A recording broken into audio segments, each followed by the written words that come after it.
ቤዛ ቤዛ ደህና ነሽ? ካልሆነ ሐኪም ቤት ነው እንዴ? ምንድን የተፈጠረው? ቤዚ የፈራሁት ነው የደረሰው። አንችልም ዝም ብለን እየወጣን ነው ማለት እኮ ነው። ሳሚ ለሁሉም ነገር ጊዜው ያለፈ ይመስለኛል። ሁለቱም እኮ ከድሮ ጀምሮ ሲያስቡበት ነበር። በደንብ እንደተዘጋጁ ደግሞ ግልጽ ነው። የንብረቱ ባለቤት እኮ አሁንም ድረስ በሕይወት አለች። ንብረቱን በራሷ ፍቃድ አሳልፋ እንደሰጠቻት ነው የሚታወቀው። ማይሆን ነበር እና መጀመሪያ እሱን ሆኖ እንዳይቀር መሰለኝ ይሄንን እቅድ ያወጣሽው። በአንቺ ስም እንዲሆን የተፈለገው እኮ እሱ ባልነቱን ተጠቅሞ ንብረቷን በሙሉ በስሙ እንዳያደርገው ነበር። አሁንም ቢሆን እኮ እሱን አልክድም። ስለዚህ አሁን ቤዛ ስለመጣች ንብረቱን በሙሉ በስሟ ታደርጊላታለሽ። እሱ እንኳን መሆን የሚችል አይመስለኝም ውዴ። እባክሽ አክስቴ ስግብግብ አትሁኚ። ከሩቤል ጋር እንደዛ በስልክ ስታወራ ምናልባት ዛሬ ዘርፍ ያደረገችውን ነገር ታደርገዋለህ ብዬ ፈርቼ ነበር።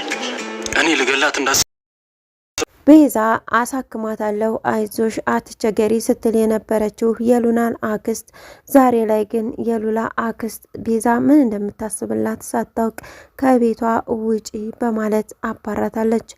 እንግዲህ ቲጂ ያሰበችውን ነገር ዛሬ ላይ የሉላ አክስት ተግብራ ቤቱን ንብረቱን እንዲሁም ሀብቱን በሙሉ በስሟ አድርጋለች። የሉላ አክስት ይሄ ሁሉ እኮ ሀብትና ንብረት የኔ ሆነ ባንዴ እኮ ሀብታም የምትሆኝበት አላማሽ ተሳካ እያለች ለራሷ ደስታን ብትሰጥም ሉላ ግን አሁኑኑ ለእህቴ ሀብትና ንብረቷን መልሺ፣ ካለዛ ግን እኔና አንቺ እንቆራረጣለን፣ አታቂኝም፣ አላቅሽም እያለች ትገኛለች። ሰላም ጤና ይስጥልኝ ውድና የተከበራችሁ ተመልካቾች እንዴት አላችሁ? እግዚአብሔር ይመስገን እኔ በጣም ደህና ነኝ። በያላችሁበት ሰላማችሁ ይብዛ እያልኩኝ ዛሬ ደግሞ ቤዛ ክፍል 76ን ይዤላችሁ መጥቻለሁ። ቻናሉን ሰብስክራይብ፣ ላይክ እያደረጋችሁ እያበረታታችሁኝ እስከ ቪዲዮ ፍጻሜ ድረስ አብራችሁ ይቆዩ። ሱራፌል አሁን ላይ ቤዛን እንዴት አድርጌ ማሳመን እችላለሁ? በቃ ሱራፌል አብቅቶልሃል። ምን ያክል እንደምወድሽና እንዲሁም ደግሞ ምን ያክል ከወንድሜ እየተጣላሁ እንደሆነ በአንቺ ምክንያት ብታቂልኝ ኖሮ እኮ ይቅርትኝ ነበረ በማለት ቤዛን አስተኝቶ እሱ ተነስቶ እየጠጣ ለብቻው እያወራ በነበረበት ሰዓት ሉሲና ያው ሳሚ እነሱ ጋር ስለሆኑ ሉሲ ለሽንቷ ስትነሳ ብቻውን እያወራ ሲጠጣ ታገኘዋለች፣ ትሰማውማለች። እንዲሁም ደግሞ እያለቀሰም ስለነበረ አይታውን ነበረ። ሉሲ እንግዲህ ያለውን ነገር ምናልባት እኮ ከልቡ ሊሆን ይችላል፣ ለምን ይቅር አትዩም በማለት እንግዲህ ለቤዛ ነግራት ነበረ። እንዲሁም ሌሊት ላይ ሲያረግ የነበረውን ነገር በሙሉ ትነግረዋለች። አላቅም አሁን ላይ ምን ማሰብ ራሱ እንዳለብኝ፣ ምናልባት የተደበቀ ማንነት እንዳለው እያስመሰልኩኝ እንደዚህ ማጣራት አለብኝ እያለች ትገኛለች። ሱራፌልም ቋይኔ ምልሽ ጠበቃውን ይህ ሁሉ ሀብት እንዳለሽ እንዴት ልታስታውሽ ቻልሽ? የረሳሽ ከሆነ ነው እየቀለድሽብኝ ነው በማለት ነበረ ቤዛን እየጠየቀው።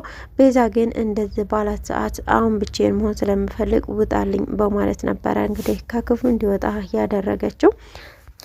ሉሲም እንግዲህ የሽብሩ ነገር እጅግ እያስጨንቃትና እያሳሰባት ይገኛል። ወደ እናቷም ጋር በመደወል እንግዲህ እንዴት ነሽ አያቴ ደህና ናቸው በማለት ጠይቃ ነበረ። አላቅም ምን እንደማደርግ ግን እስካሁን አላገኘኝም በማለት እንግዲህ ሽብሩ እንዳላገኛት ትነግራታለች። ነገር ግን ቤዛን እስኪ ሽብሩ እዚህ ቤት ተመልሶ እንደማይመጣ ቃል ግቢልኝ በማለት ነበረ የተናገረችው። ቤዛ ምን ነገር አለ ቆይ ከሱ ሰውዬ ጋር የት ነው የምትተዋወቁት በማለት እንግዲህ ጠይቃ ነበር። ሉሲም እንዴ ሳሚ እስካሁን አልነገረሽም እንዴ እየነገረሽ መስሎኝ በማለት ነበረ የመለሰችላት። ነገር ግን ያው ያለውን ነገር እሷ ልታስረዳ ትችላለች። አሁን ላይ ያለው ነገር እጅግ አሳሳቢ ነገር ሆኗል። ሉላ እንግዲህ ቤትሽ ነው ተቀመጪ ተብላ ነበረ ቤዛ ቤት። አክስትሽንም ደግሞ እስኪ ከጊዜው ጋር እናስተካክላለን ትታከማለች በማለትም እንግዲህ ቤዛ መልኩን በጎና ጥሩ ሀሳቧን አጋርታ ነበረ። እነሱ ግን በጀርባ የሰራችውን ነገር እጅግ ከባድ ነገር ነው የተሰራው። ምክንያቱም አሁን ላይ ቤዛ ከቤት እንድትወጣ አድርጋለች። ይህም ሊሆን የቻለው እንግዲህ በሉላ አክስት ነበረ። የሉላ አክስት እንግዲህ አንቺን አስገድደውም ሆነ ወይም ደግሞ የሆነ ነገር አድርገው እንዳይወስዱት ለምን በእኔ ስም አናደርገውም በማለት በእሷ ስም እንዲሆን ከተደረገ በኋላ ግን እሷ ስትመጣ እንመልሳለን በማለት ተመካክረው ነበረ። ነገር ግን ዛሬ ላይ የቤዛ አክስት ነገሮችን በሙሉ ወደ ኋላ በመተው አይሆንም በማለት እንግዲህ ሀብትና ንብረቱን በስሟ አድርጋለች። ልክ እንደገባችም እንግዲህ ሁሉም ተሰብስበው በነበረበት ሰዓት አሁን እዚህ ቤት ልቅም ብላችሁ ውጡ በማለት ነበረ የተናገረችው እና እንጂ ይህን አንብቢው በማለት ወረቀት ትሰጣታለች። ያንንም ወረቀት ስታይ እንግዲህ ሀብትና ንብረት በሙሉ በእኔ ሆኗል፣ ስለዚህ ወደሽ ፈቅደሽ እንዳደረግሽው ያሳያል። ስለዚህም በቃ ከዚህ ቤት ውጡልኝ በማለት እንግዲህ ትናገራለች። እነ ሱራፌልም ሳሚም እንግዲህ ይችን ሴትዮ እኔ ነኝ የምገላት፣ ይችን ልጅ እኔ ነኝ የምገላት እያሉ ቢፎካከሩም ነገር ግን ቤዛ በቁሟ ነበረ ደንግጣ የወደቀችው። ምንድን ነው የተፈጠረው በማለትም እንግዲህ ቀና ብላም ጠይቃ ነበር። በቃ አብቅቶልናል የኛ ነገር፣ ስለዚህ መሄድ አለብን በማለት ትነግረዋለች። ሱራፌል እኔ ተቅድሙም ይችን ልጅ አንመናት ብዬሽ ነበረ፣ ለምን አመናት? ለምን አስገባናት? ነግሬሽ ነበር ቤዛ፣ እኔን አላምን አልሰማ ብለሽ ነው በማለት እንግዲህ ይነግራታል። ዛሬ ላይ እንግዲህ ሱራፌልም እሷን ባለመለየት እንዲሁም ሉሲም ሁሉም ከቤት ልብሳቸውን እየያዙ ወጥተዋል። ሳሚን በር ላይ ሲደርስ በቃ እንደዚህ ነው የምንሄደው፣ ምንም ነገር አናደርግም በማለት ተናግሮ ነበረ። እንግዲህ ጠበቃውንም እሷንም ያለውን ነገር ፍርድ ቤት ሄደን መክሰስና ማጣራት አለብን፣ ስለዚህ ነገሩን ወደ ሕግ እንወስደዋለን በማለት አሁን ግን ከዚህ መሄድ አለብን በማለት እንግዲህ ከቤታቸው ወጥተው ሄደዋል።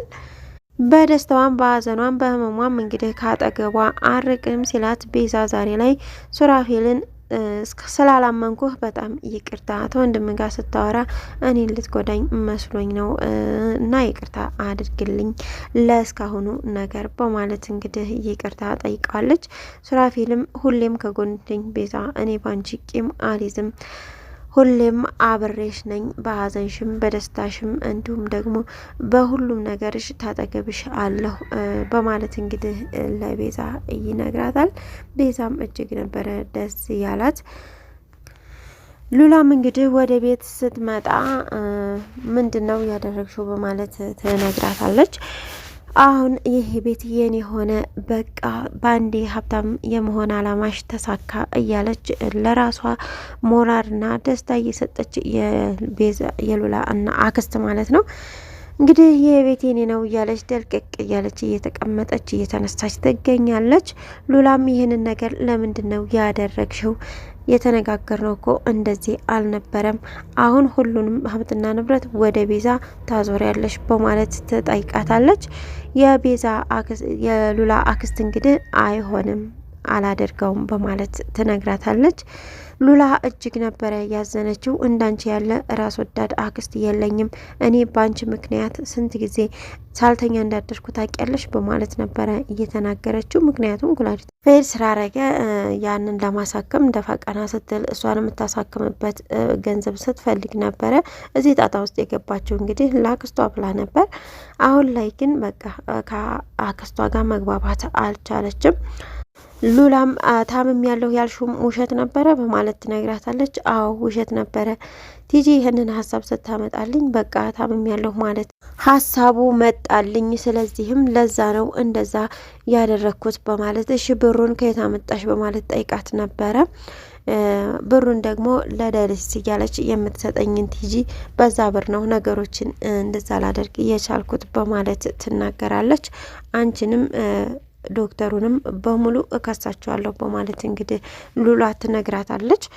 እንዳታስቢው መቼም አይሳካልሽም በማለት ነው አክስቷ እየተናገረችው። እንግዲህ ሉላም በዚህ ነገር ምንም ሀሳቡ አልመጣላትም ነበረ። እህቷ ዛሬ ላይ ግን መንገድ ላይ በመውደቋ እጅግ በጣም አዝናለች። በተሰበረም ልብ ሆና እንግዲህ ወደነ ቤዛ ጋር ሄዳ ነበረ። ምን ልትሰሪ መጣሽ? ሂጅልኝ ከዚህ በማለት ነበረ ቤዛ የተናገረቻት። እሷ ግን ቆማ እያየቻት ነበረ። ምን ታደርጊያለሽ?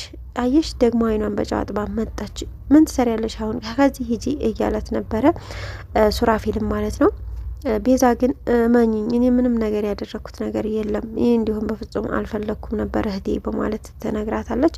ጭራሽ እህቴ ትኛለሽ፣ አሁን ከዚህ ሂጅልኝ በማለት እንግዲህ እንድትሄድ እየነገሯት ይገኛሉ። በዛ መሀል እንግዲህ ሳሚም ይመጣል። የት ነው የምትሄደው? ይችንማ እዚሁ ነው ምገላት እያለም ይገኛል። እንግዲህ በቀጣይ ቪዲዮ ደግሞ ምን እንደሚከሰት ተከታትዬ የማቀርብላችሁ ነው የሚሆነው። እስካሁን አብራችሁ ስለቆያችሁ እጅግ በጣም አመሰግናለሁኝ። ሰብስክራይብ፣ ላይክ፣ ሼር ማድረጋችሁን እንዳትረሱ፣ አበረታቱኝ።